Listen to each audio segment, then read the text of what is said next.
has issued a severe thunderstorm warning for northwestern Stevenson County in northwestern Illinois until 2:30 p.m. At 1:46 p.m., a severe thunderstorm was located over Wadham's Grove, or 15 miles northwest of Freeport, moving northeast at 10 miles per hour. Hazard, 60 miles per hour wind gusts and quarter-size hail. Source, radar indicated. Impact, hail damage to vehicles is expected. Expect wind damage to roofs, siding, and trees.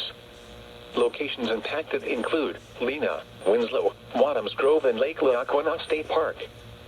For your protection, move to an interior room on the lowest floor of a sturdy building.